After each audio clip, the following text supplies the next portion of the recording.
Hey, I'm Bara, and in today's video I want to share with you the story of how I once managed to pass a law exam in a language I didn't really speak. And no, it did not involve cheating.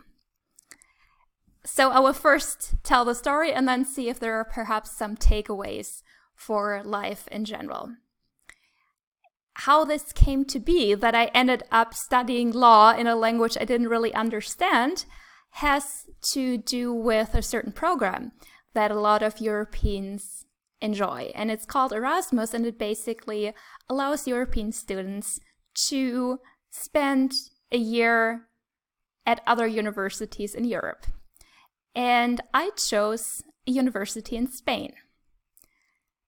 The reason I did not really speak Spanish at that time is that in our school, the first foreign language we learned was English, and then Latin, which is completely useless and has never really helped me, but it was the second language we learned nonetheless. And then the third one was French. So I hadn't really learned Spanish at school. And I saw this as a good opportunity to pick up that language. And, suddenly I found myself in those lectures in Madrid. And yeah, soon enough, a test came up. And the only problem was that my Spanish still wasn't exactly good, and that I really didn't trust myself at all to even string coherent sentences together. Since the exam that we had coming up wasn't a multiple choice test, that was a bit of a problem. And to even prepare for the exam, we had these huge books that we needed to read. So, how did I approach this? Well, I got together with a friend and we divided up the chapters that we had to read and then took notes. So we condensed the chapters into smaller notes.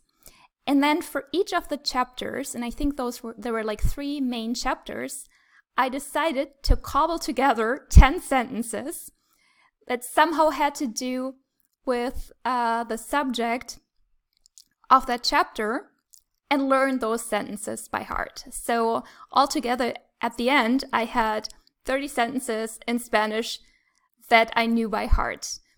And I decided for myself that whatever the question is, I'm just gonna use a couple of those sentences and put them in there, because at least it's better than not writing anything. And it's probably also better than anything I could come up with on the fly. And lo and behold, I actually did pass the exam. Nothing, I didn't get any high grades. I think I just barely passed, but I did manage to pass, even though I didn't really speak the language at that time, which I thought was pretty impressive.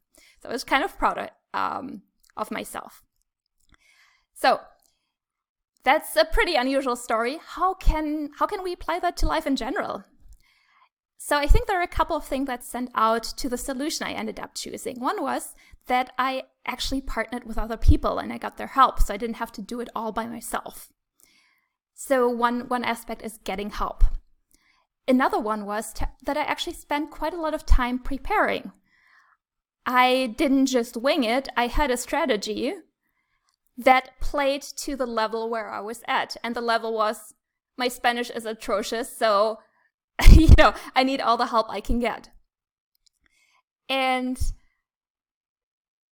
then the other thing is that I had realistic expectations. So in other words, I wasn't expecting to, pass with flying colors, which would have been really unrealistic considering that I was just at the beginning of my stay in Spain and that I didn't really have the command of the language that I would have needed. So those, I think, are 3 things that really helped me. Getting help with others, really preparing, and also having a good strategy for that preparation, and then aiming for something that was actually achievable. And I think those are some key points that can also help in other situations in life when we're faced with something that we think we really can't do. So to summarize how I once managed to pass a law exam in a language I didn't really speak without cheating is that I managed to boil a huge book down to 30 sentences, learned those 30 sentences by heart, and just threw them out, regardless what the question was. And I probably also had a kind person who reviewed who had to deal with going through my exam. That may have also helped. And those are a couple of points that I think we can also apply in other situations. Work together with others, prepare with a good strategy, and have realistic expectations. Now, what did you think of this? Have you ever been in a situation like that? And what are your best tips for doing something that you actually don't really know how to do? Love to hear your thoughts in the comments section. Bye.